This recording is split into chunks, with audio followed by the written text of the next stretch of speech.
Andre, great to have you joining us. You're my first guest from outside of the UK, and so I'm really looking forward to talking to you about education from your perspective. But first, can you tell us a little bit about yourself? I can, and thank you for having me. My name is André Koffeman. I work as a senior lecturer at the Amsterdam University of Applied Sciences. In our context, senior lecturer means that about half of my time is teaching, and the other half is research. The teaching takes place in two master's programs, and these are programs aimed at experienced teachers. So 10, 20, 30 years of experience and are intrinsically motivated to learn more, and especially around the field of teacher leadership. So not so much the formal leadership, but influencing your colleagues in a more organic way. And then the research part of my work is mostly on teacher professional learning. So that's where my interest lies. So tell me about the research you've done recently, or something that you are currently looking at. Well, the research we're doing is we look at teacher professional learning in all shapes and forms. And the most recent project was about teacher shortages are a big problem in the Netherlands, and more particularly in Amsterdam, and even more particularly in some areas in Amsterdam. And the council has appreciated that problem, and they're looking for ways to both keep teachers already in the profession and to attract new teachers. And we participated in the first of those two. So trying to find ways that keep teachers interested in the profession. And one of the ideas was if we can offer teachers more perspective. So both perspective in the sense of what can you do other than teaching, and in terms of how can you make the job more interesting for yourself and for your pupils and your colleagues.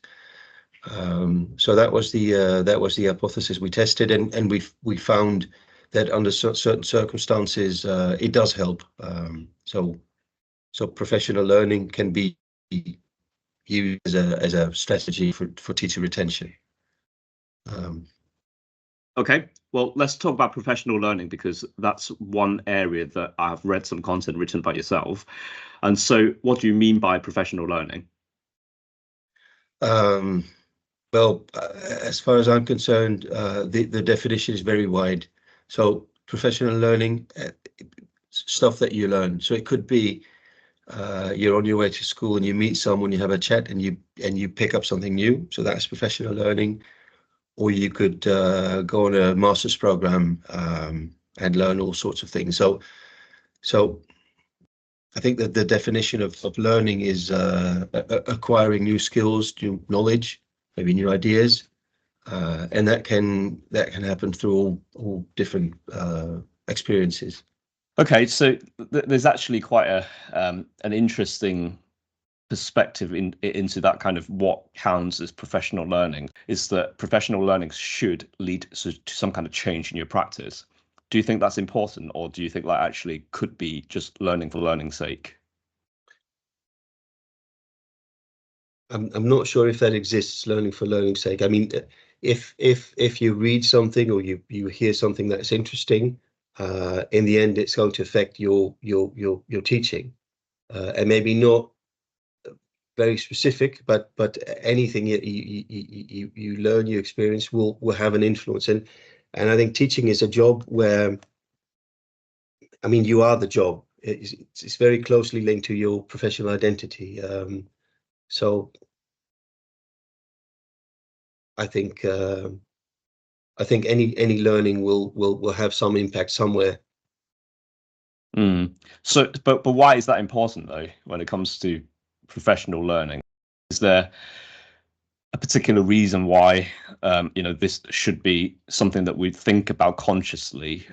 Because you already said that this is something that we do all the time anyway. So do we really need to think about it consciously, to try to make it happen, for example? And you mentioned about organized learning. Is there any point to really make it a thing, or do we just kind of just do what we feel like at the time?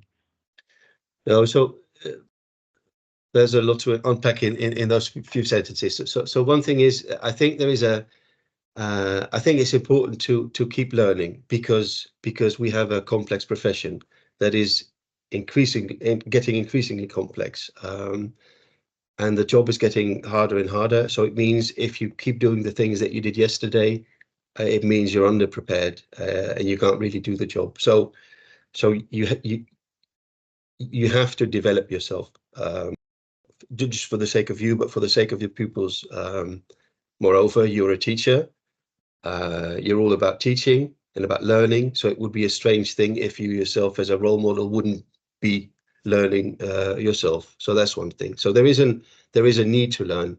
Now the thing is, teachers are tremendously busy, doing very important jobs, and quite a few of them don't have the time to enter into formal, organized learning activities. But they can't afford not to learn. So we need to look for alternatives. Now, I think there's quite a bit of learning that takes place anyway without the reflection part, the trial and error kind of learning. I do think that if you add a bit of reflection, that works as a catalyst. And if you talk about it with your colleagues, so it means that you have to find words for tacit knowledge. It can help their learning as well, because it opens the possibility to do some reciprocal learning, so learn from one another's experiences. Now, when I did my PhD on sources for learning, so I looked at different sources to tap into, and that PhD journey started with the following. I explained I work in a master's program aimed at experienced teachers, and one of the things that we ask them to do is before they enter the program is to write a learning biography. Just write a 2-page story. How did you get from where you started to where you are now? What did you learn, and also where did you learn these things? Now we've done this for over 10 years, so I've read lots of these learning biographies, and what struck me was that well, first of all, the amazing journeys of these students, but if you looked at the for their learning, 9 out of 10, it was coincidence. It was things that happened to them. Things like I went to another school, I met someone, the school's policy changed, so we got another kind of pupil population. It was all unplanned, and hardly anybody said, I followed a very interesting course, or I read a book, or I read an article. It was all things that happened to people. And that got me thinking, well, if your professional context and the things that incidentally happen to you is your main source for learning, then it might be a good idea to see if we could explore those contexts a little bit. So what are these sources for learning? And that's where it started. So before we kind of get a little bit deeper into it, what's the value of unplanned learning versus planned learning when it comes to what you just described? Well, I think unplanned learning is the reality. I think that's how many teachers learn things throughout their career. So the question is not what do I think about. This is what is, and we deal with that. And so I think an interesting question is if you accept that reality, and rather than trying to change that reality, maybe you can improve things by making people a little bit more aware, maybe changing a few things, and rather than trying to change the system, go with the flow. But I think you also mentioned before to me outside of this podcast that there is like another sort of category sort in between planned and unplanned. Can you tell us a little bit more about it? Yeah, so you could say there are two dimensions. There is the organized, planned formal learning, like the master's program or a course or whatever, and there's the incidental, informal, unorganized learning. Now there is a third space somewhere in between, which I think is really interesting. You can organize unplanned learning. You can plan unorganized learning. You can move yourself into situations where the chance increases that you will pick up stuff. Like, for instance, you could subscribe to a podcast. You could subscribe to your podcast, and you don't know in advance what the topics will be.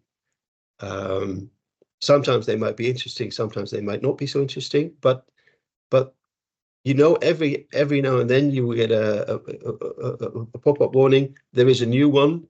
You could listen to it while doing the dishes, and so you organize the chance of something relevant happening to you. Or you could organize with your colleagues to have coffee together once a week, rather than having the coffee moment depend on the situation. Plan an occasion where you might learn something from one another. So there's no agenda for the meeting. There's just the opportunity to meet and to exchange stuff and to learn. So organizing situations where stuff might happen would be the third space, the space in between the informal and the formal learning. Yep. Okay, cool. I think that sounds logical now that you've explained, and I think like it can be really valuable from what from my own experience, and also kind of thinking what people can learn during those occasions where you do plan something that feels a little bit less formal, like going for a coffee with a colleague. And so so you also mentioned about the different sources of learning. So, having read, your work, I know that you're referring to the 3 different domains. Again, could you a bit more about them? Yep. So if I go back to the original story, so the biographies of our students. So the first thing that struck me was lots of informal learning going on, coincidental learning, unplanned learning. And what I did was I took all these biographies and underlined or coded all of the learning episodes, all of the things that related to learning, and then I tried to make sense of that. And I found there were 3 categories. The biggest one was what you could call experiential learning, so learning by doing, learning from your own experiences. This was the biggest one. And then the second category was what you could call social learning, so learning from somebody else's experiences. And then the third one was what you could call theoretical learning from a course, a book, an article, and so on. And you could say it's about proximity. So the first category, experiential learning, is it's your own experience. Social learning, second category, is learning from the experiences of a near other, a colleague. And theoretical learning, you could say, is learning from a distant other, someone in New Zealand who wrote an article about something.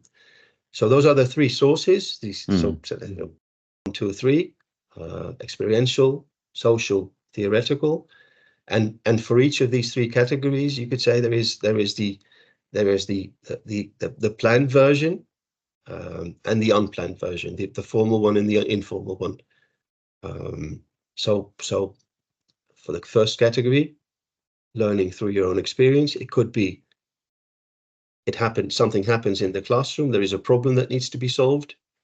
You try out, if it works, you learn something new. Or it could be you read something, oh, this is interesting, I'm going to experiment with this. So you plan your own experiments, and the experiment leads to an experience, and this becomes the source for your learning. That same thing for social learning. We talked a bit about the having coffee with your colleagues. You might learn a thing or two from the things that you hadn't planned before. So that's unplanned social learning. If you're part of a professional learning community or a community of practice or another form of organized social learning, there is a learning agenda. So that's a form of planned. And also for the theoretical learning. Now, I think quite a lot of theoretical learning takes place in a formal setting. Like you do this master's program, you follow a course, you go to a conference, you read an article, so with the aim of learning. But as we said, listening to a podcast that you hadn't checked out before, so you don't really know what it will be about, will increase the chance of unplanned learning from a theoretical source. So those three sources with the two variations are what I looked into, and what I found was for most teachers, it's the first one as the main source for learning. It's your own experience, and then especially the unplanned version of that. And then what we found was the students in our master's program, after about 1 year, we asked them to reflect on their learning experiences, and then you find that the social part has exploded, and so has the theoretical part, because that's what you do in the context of a master's program. And then what I find interesting is if you look at the context of a teacher, and you look at how do we do things here? What are the norms? What are the sometimes hidden, not agreed upon, but just let's say the habitus of teacher learning? Then I'm not sure how this is in the UK, but in the Netherlands, teachers have quite a bit of autonomy. And if there is a lot of work pressure and you have some autonomy, then you might use that autonomy to sort of isolate yourself, and then you it's your own experiential learning that is the main source for what you do. I think the isolation sort of phenomenon, it's very much a big thing in the UK as well, but I'm not sure if it's the same as having autonomy. I think having autonomy is something that probably some may argue that was something that teachers used to enjoy a bit more than they do now. But I think when it comes to isolation, is probably still very much similar to how it's always been, because that's actually something that I was going to ask you about in terms of, like, when the teaching profession itself seems such an isolated kind of profession, is there really any value in social learning? Because when you apply what you've learned is usually in an isolated kind of setting anyway. So then does it matter if I know how other people teach, for example? Well, so we began our conversation with establishing that there is a lot to learn, and increasingly so. So and we established that teachers don't have a lot of time because of work pressure. So most teachers don't have the luxury of entering into a master's program, for instance. So we need to find alternative sources for learning. Now, I think within the school, there is a tremendous amount of experience available. Really applies to the local context, and it's really waste of resources if I, as an individual teacher, can't tap into the rich experience that is in the classrooms around me. So the challenge, I think, is to, let's say, to unleash that potential that is there. And I think there are quite a few ways in which to do that, very practical ways to do that. So the experiential learning will always be there. Also, if you learn through the experiences of a colleague, I mean, you still need to make that experience your own, and you have to experiment with that and find out if it works for you and how it works for you. But you need to have you don't know what you don't know. It's that paradox. So if I don't know that it exists, how can I try it? So organizing interaction with colleagues will enhance the chance of finding constructive confrontations. So that's another concept. I think much of the learning that takes place is through confrontation, and then confrontation sounds like a negative word, but it could be positive. So if the confrontation in the first category, so your own experience is the source for learning, then the confrontation is, so something happens in the classroom, there is a small problem or a big problem, you're confronted with that, and you feel you're not capable of dealing with the problem, so there is a problem that needs to be solved. Then you solve that problem, and that is the learning, the engine behind your learning. So it's the confrontation between this is what I can do and this is what I can't do yet, and solving the distance between the let's say the yet part that is the learning. Now, in the social learning, the confrontation is with, so I see what my colleague can do, and this is something I can't do yet, but I'm interested because it could be relevant for me. So the confrontation is there. And then in the theoretical learning, you read something, you hear something, and this is where it gets tricky, because I think there are quite a few teachers, including myself, when I read stuff, I have an opinion on what I read. I think something about that. Well, that's a good idea because it looks like what I think, or that's not a good idea because it's so distant from what I think. It becomes reading or consulting literature becomes a learning experience if you turn it around. So not what do I think about this literature, but what does the literature think of me? And then it becomes, well, let's see if we could do something there. That kind of confirmation bias problem, isn't it? Really, where we're looking for things that we agree with, or we're wanting to hear, and then we're looking for evidence just to back that up, and then just to confirm, this is, and especially if you're experiencing a lot of stress. So if you're under a lot of work pressure, you don't need someone to tell you that you're doing the wrong thing. What you're looking for is a little bit of comfort.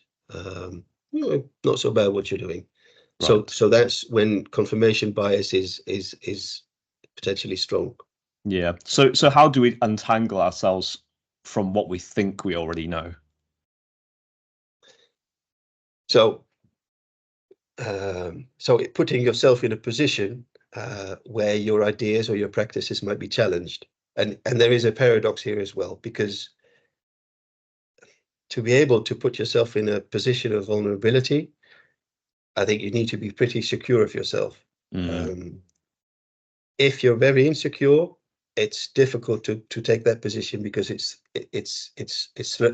threatening in that case. And then we talked a little bit about reflection earlier. Questioning yourself, to me, is very much connected to this reflection. So did I do the right thing? Would I do that again different way some other time? Why am I doing what I'm doing? So questions like that are confrontational, self-confrontational. So would you say that there are different stages of, for practitioners to engage with professional learning, down to, their sense of sort of competence, and also like things like motivation? Because obviously competence, or like, your self-perceived competence has, potential to affect your motivation based on things like self-determination theory. Yeah. And so would you say that, it's not for everyone to confront, to have themselves confronted with things that may make them feel uncomfortable, or not quite ready for that sort of thing, because it may, affect them in a more fundamental way? Maybe they should really be thinking about that kind of confrontational learning situation when they're a bit more ready, perhaps. Yeah, well, I think there is not much sense in forcing people to be confronted with things. I mean, it should be self-inflicted confrontation. There is a nice term in the literature, desirable difficulties. Are you familiar with that one? No. So the idea is learning, no pain, no gain. Learning takes effort, but so it takes some energy, and it hurts a little bit. But then overcoming the problems in the end gives you more energy than it takes to overcome the problems. So a desirable difficulty is it's difficult, but it's a difficulty that you embrace. And it's going to be hard, but you're willing to do it anyway. And I think there are quite a few teachers who face undesirable difficulties, and they too are a source for learning. I mean, you have a problem to solve, you must solve it, so there is learning involved. But it's nicer if it's free will difficulties. And I know there is this German model about the what's it called? The learning zone is between the comfort zone and the panic zone. So the comfort zone sounds positive, but it's not meant positive in this model. The comfort zone is no problem.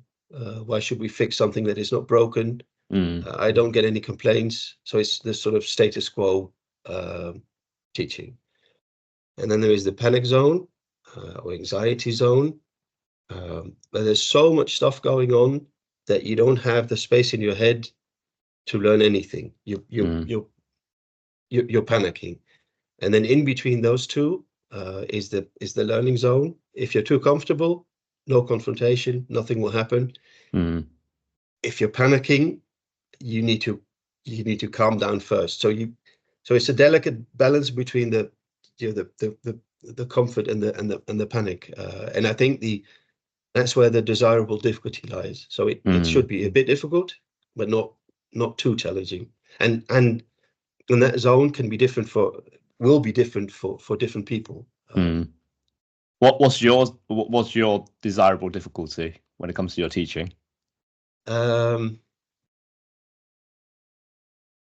Well, I had one of these moments last week. We had a guest lecturer who's a specialist on didactics, and moreover, he was practicing what he was preaching, and he was so good, and I felt tremendously incompetent because I'm pretty much old school. I mean, I lecture, and there is some interaction. So that's something I'm still thinking about, what to do with that experience, how to make that a constructive experience. And then this podcast is a desirable difficulty. English is not my first language. It's not even my second language. So this is a bit of a challenge, but I know, so I it's the combination of you look forward to it and you're a bit worried. And then you do it anyway, and then afterwards you're happy that you did it.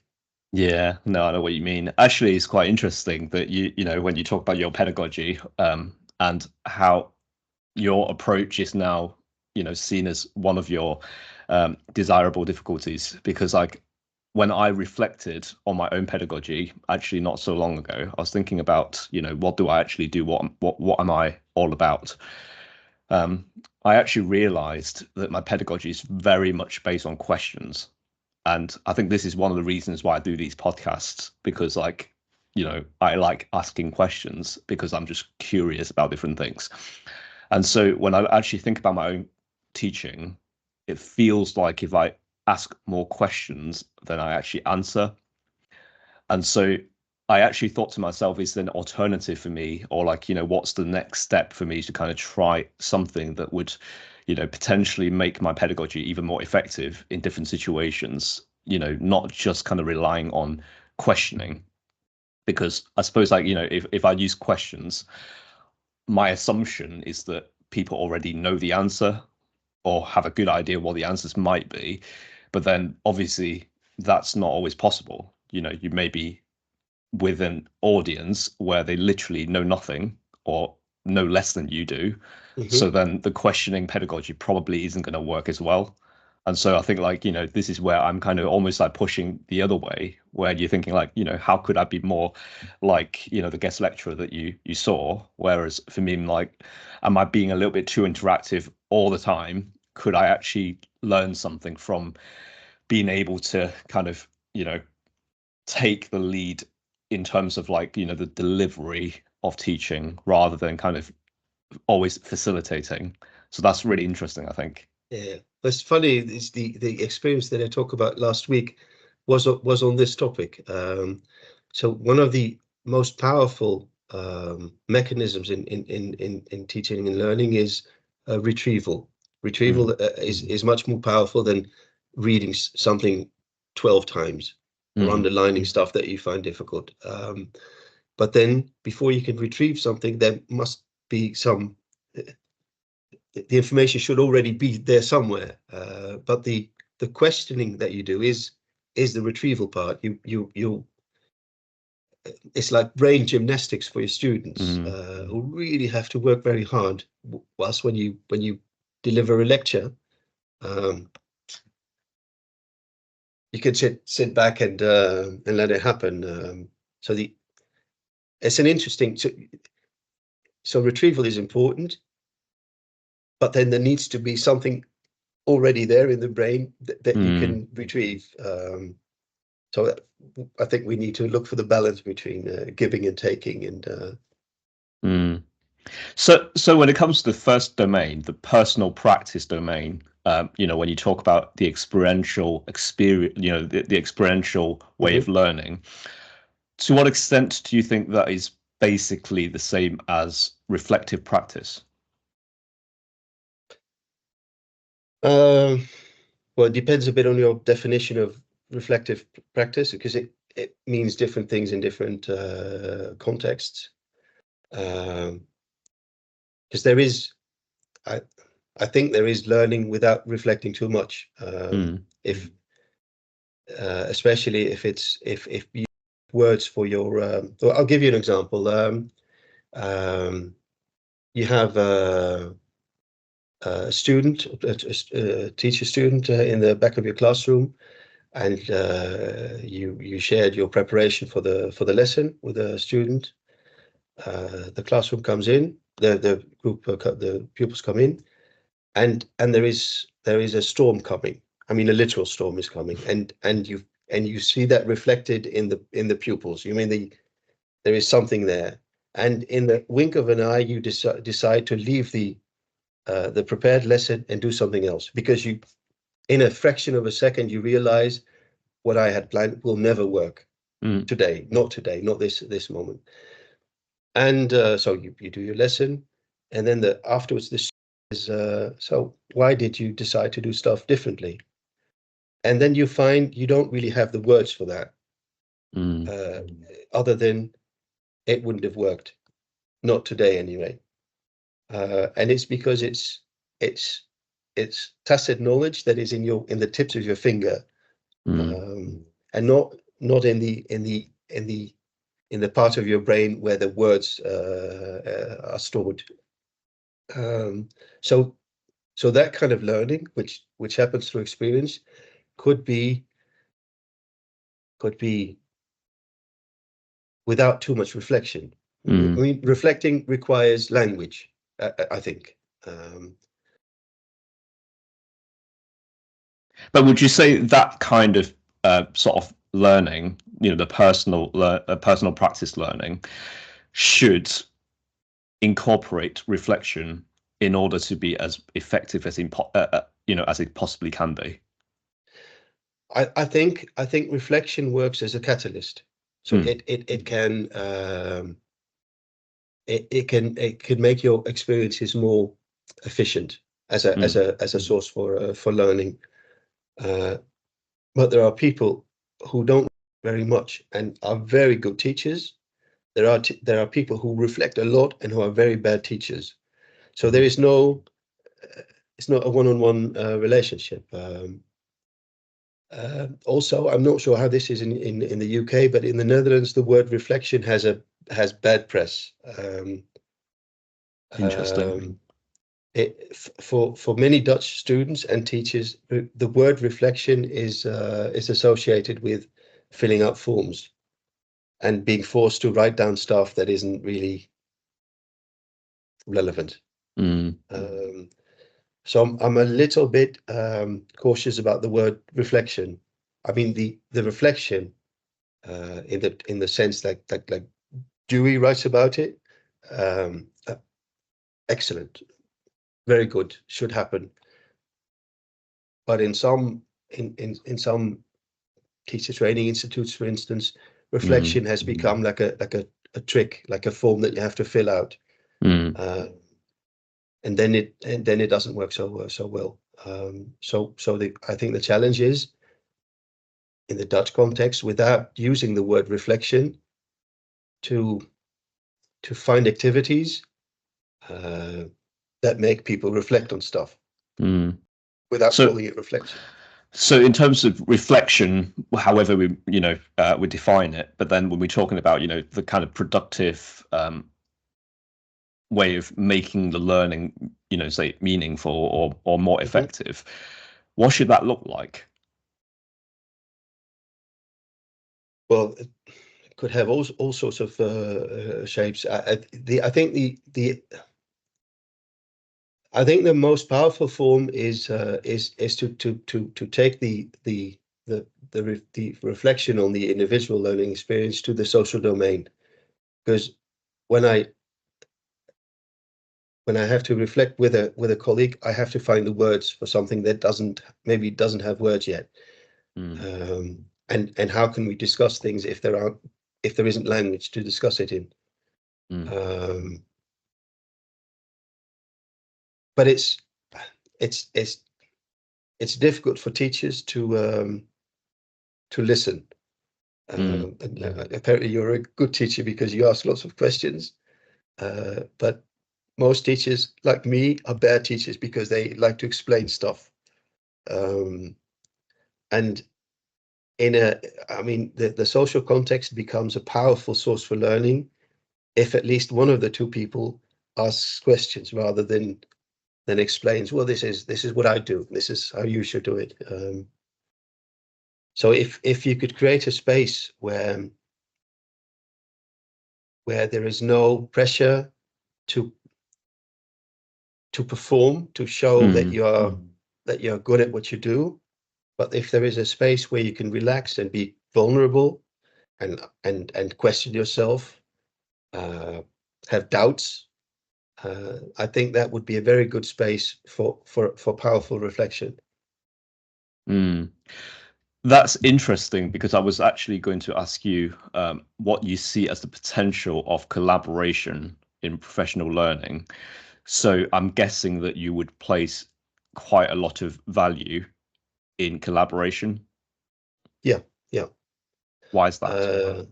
Well, so for all of the reasons that I just explained, so and also I think so it does a number of things.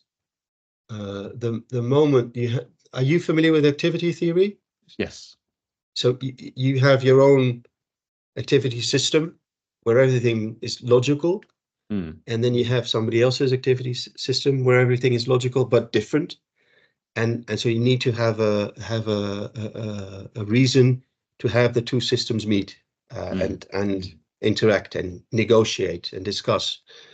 So from a theoretical standpoint, finding a boundary object or boundary crossing would be a form, and so what it does is it forces you to make explicit what is implicit, and on your own there is no reason for that. So it forces you to find words for things that doesn't have language yet, and having that language, then we can talk about it and we can compare and contrast, and then we might learn something from one another. And especially so far we talked about learning in the social domain. You have your experience, I have my experience. We exchange ideas and practices, and we might influence each other. Now, when there is collaboration, we have a common goal. We need to organize the school trip, for instance, together.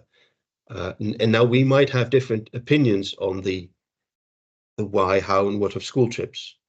And the fact that we have this common goal, we are forced to discuss these together. So it's a more deliberate way of exchanging ideas. I'm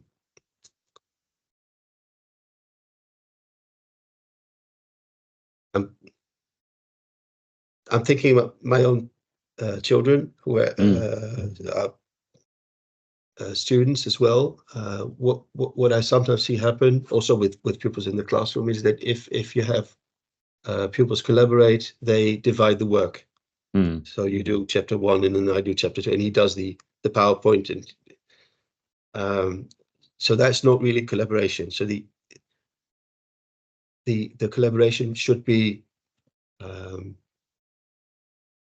shared, should be a shared responsibility. It's that kind of cooperation versus collaboration type of thing, isn't it? Where people can kind of cooperate, and rather than actually working together towards a common goal. And because I think in that sense, the aim is not the aim. So the product that you do together is not really the aim, but it's the process that to get there is where the learning takes place. And then you That's happen really to organize the school trip. Yeah. But the school trip is not what it's really about. It's about what happens when you're designing that school trip together. Because I think we're kind of moving into a little bit of a leadership area, aren't we? We're really talking about activity theory and also like, kind of interactions between different people and how they collaborate, because it reminds me of distributed leadership as a model of, people interacting with each other, having influence, on each other, that kind of thing. So I suppose my question, if we're kind of touching on that kind of leadership side of things, what about the challenges that we would have when it comes to working with other people and open to other people's influences? Then the power dynamics would be something that you need to kind of think about as well. And so what do you see as a challenge when it comes to professional learning, and how that might be shaped when you take into account the power dynamics sort of perspective? Yeah,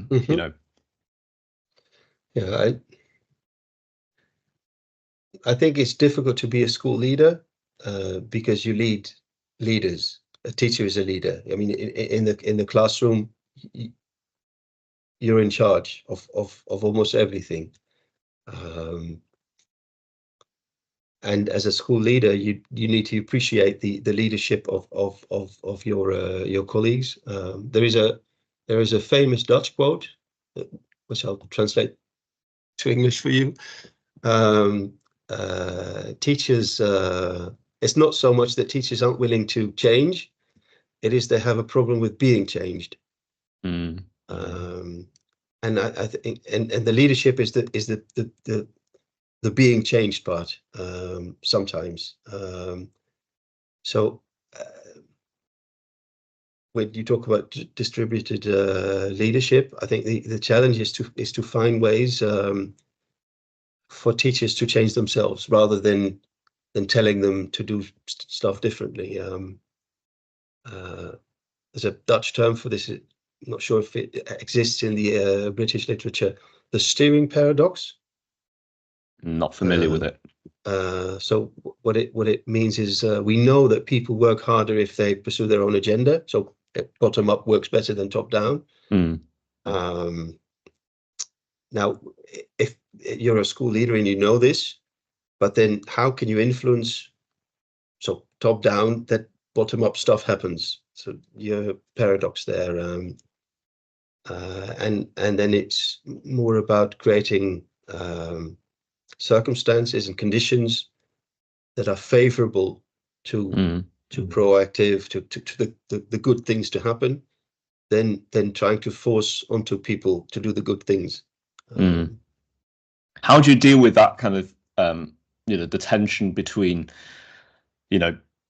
letting people change themselves as they feel is is the way to change themselves, and what should be changed? As a school leader, you may have a vision, for example, and you may have an idea of like what people should be behaving or should be working, or what they should be working towards, but then at the same time, obviously, you want them to be able to have the autonomy and to have the professional judgment to kind of lead themselves in changing for the better.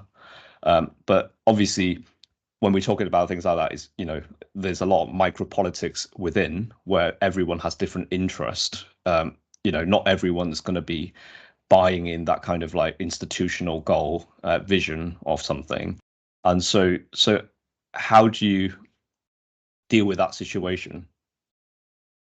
Well, it's a short question, and it requires a very long answer, I think, because the question is, how do you make people do stuff that they don't want to do? And it's very difficult. It's a mission impossible, I think. So I think what you can do is make sure. So if you're the school leader and you have a vision, and you find out that half of your staff doesn't really believe in that vision, so the first question is, why is this? Is this the vision? Is this me? Is this the history of this school? Is it how we've done things so far? Rather than beginning with, is this the colleagues who are not buying into this vision? Which I think is a much more fruitful path to choose.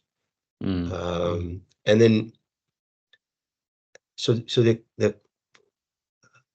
challenge of having people do the good stuff, whilst being autonomous, and which means giving them the option not to do these things, because otherwise it wouldn't be autonomy, would be to organize conditions where people are influenced. So that we're back at the beginning, really. So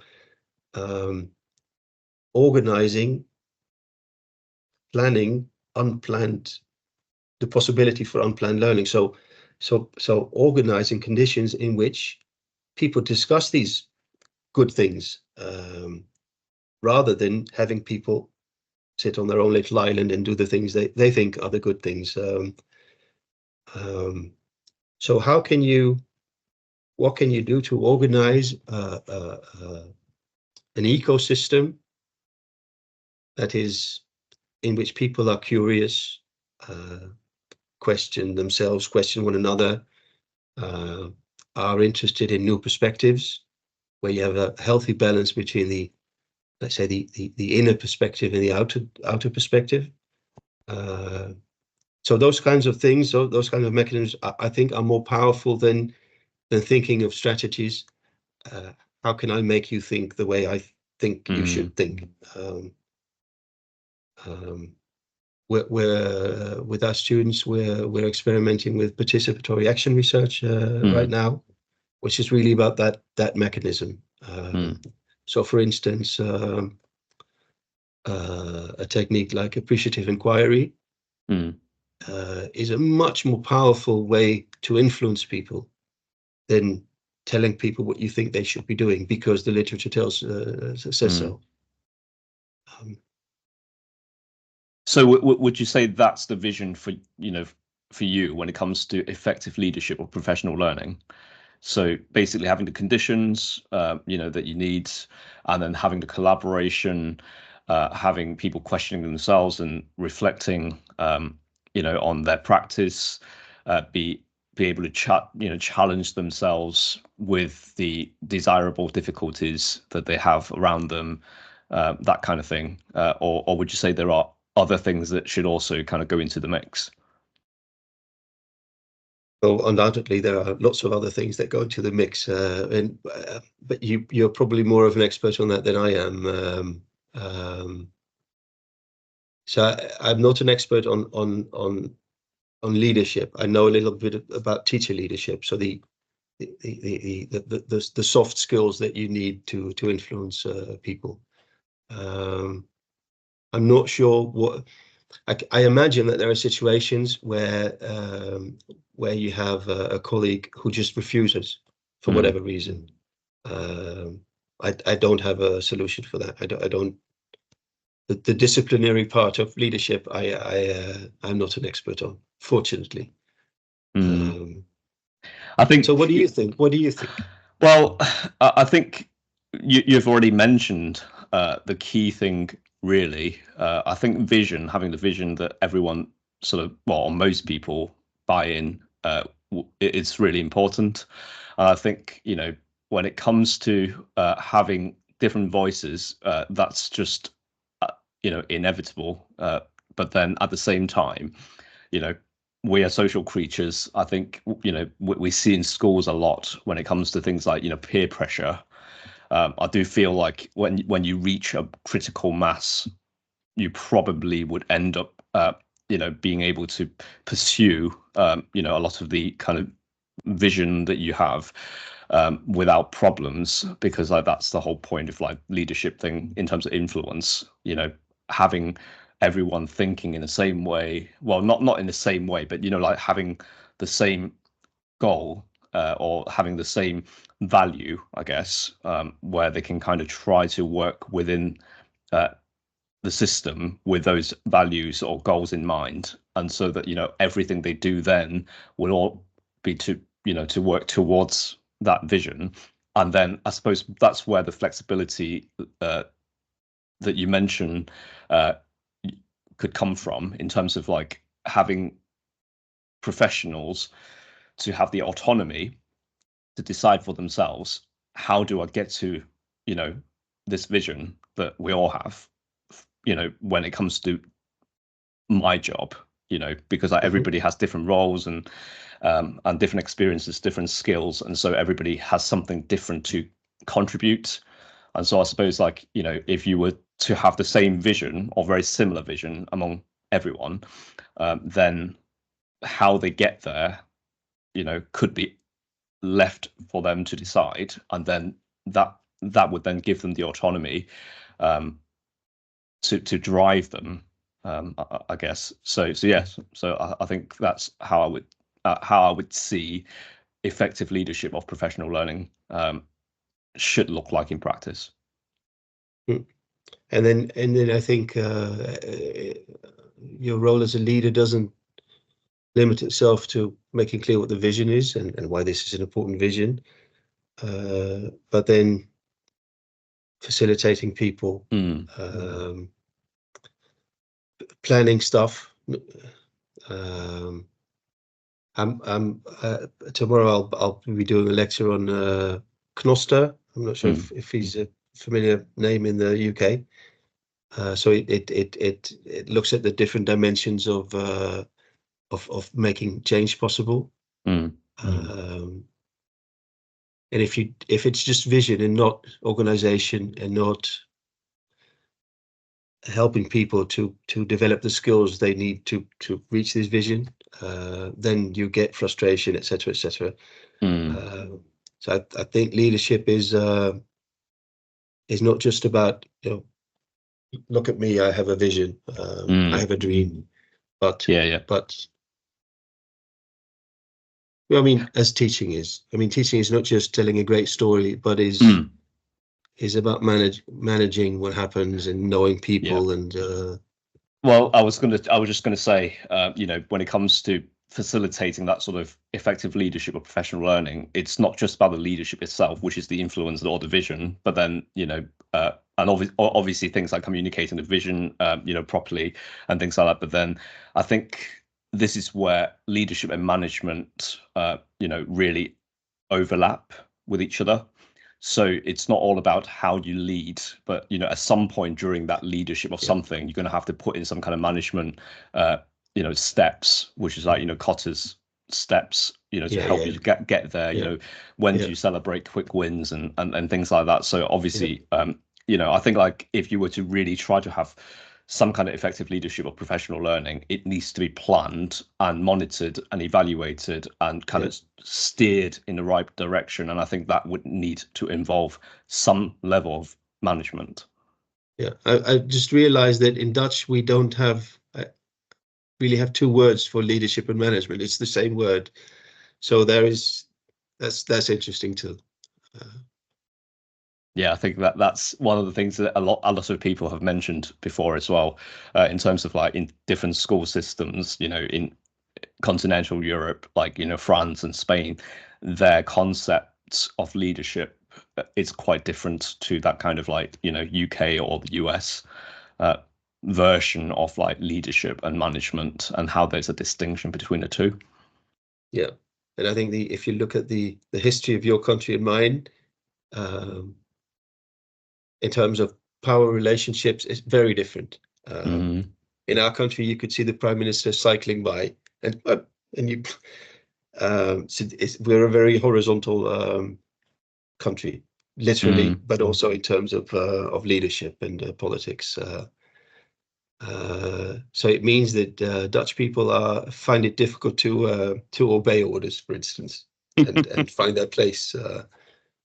But that's a different story. So, what's your vision for your master's program in terms of the professional learning that you would like to see happening for your students and potentially yourself? Yeah. Small question, big answer. Do you have a couple of hours? No, I'm excited about what we're finding out, what we're experiencing around participatory action research. We can see that is much more gives much more impact than the more traditional forms of research. The challenges are. So in the old days, you could do your master thesis on your own, and now you need your colleagues, which is good because they can the social learning happens all of the time. The problem is these colleagues are very, very busy. The work pressure is enormous right now, and so that we have to find the balance between asking your colleagues again to collaborate or cooperate. So that's a tricky part.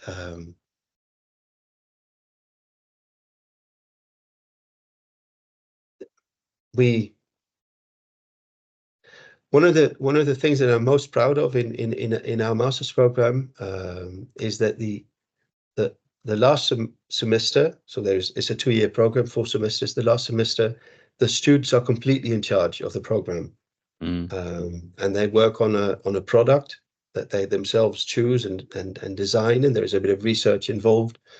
And the idea is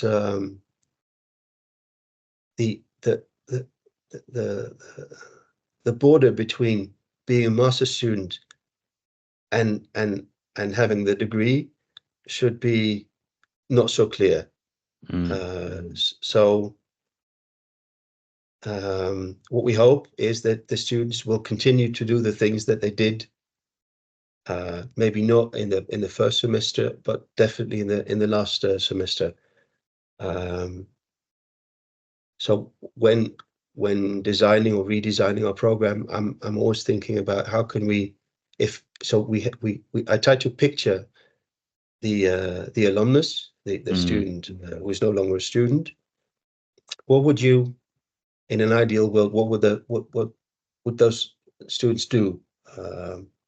What kind of roles would they take? What actions would they take? And then think about how can we make that happen? And not just in terms of, so we'll prepare you now, and then you get the degree, and then you go do it. But how can you organize it that happens during the 2-year program? And one of the things is that students should feel it should be a success experience. So they should experience, hey, I'm doing it like this now. That actually works. Not because somebody told me it works, but because it is now my first-hand experience. So I think we're back to the beginning, where I suggested we have 3 sources for learning: the experiential, the social, the theoretical. I think the challenge is to make it to combine them.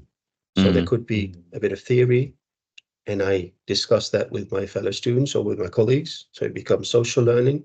What do you think? What do I think? And then I take something out of that theory, try it out. So it becomes part of my experiential learning, or turn it around. There is an experience that I have, I share with a colleague, so it becomes social learning. We might see, can we find a bit of theory to back that up? So finding a way to synthesize those sources for learning. So that would be my challenge for the future of the master's program. That's great. So my final question really is to do with, if someone is interested in enhancing the way that they learn professionally, and they have struggled with time, resources, and so on, and they weren't thinking consciously about professional learning in the way that you've described it. It's always been more intuitive, that sort of thing. I suppose, what advice would you give them, and also would you have any recommendations in terms of what they can read to kind of delve a little bit deeper into this area? Well, the first advice would be obvious, is talk about it to people in exactly the way that you just told me, because that already, it opens the arena to, if there is no language, you can't talk about it, and then you can't challenge anything. And I think you might be surprised at how similar some of your colleagues are thinking about this, and having, on the one hand, the tremendous pressures on the job, having little time, and at the same time having the ambitions to be the best teacher they can be. So if that's your starting point, I think you have a very positive starting point, rather than beginning with what is your problem, what is my problem, how can we solve these problems, etc. But so taking a positive view, and then the literature will follow. You find some there's not just one magical. We'll read the Bible or the Quran or but there is, other than that, there is not a magical source where you can find all the answers to all of these questions, I think. Yeah, no, I agree. Okay, well, brilliant. Thank you so much, Andre. It's been absolute pleasure speaking with you about this. And like I said, thank you so much for being my first guest from outside of the UK and sharing with me your insights and knowledge, and so that I can actually learn from your experience and your research and so on. So yeah, it's been amazing. So thank you. Well, thank you very much. And part of what we discussed, I mean, you said you asked questions. Well, you did ask lots of questions. I talked a bit more than I had planned. I'd planned to ask some questions myself, but then you asking the questions makes me question myself at times. So that's, I think, is very good. So to be continued, and it was a great pleasure. Thank you, Andre. Thank you.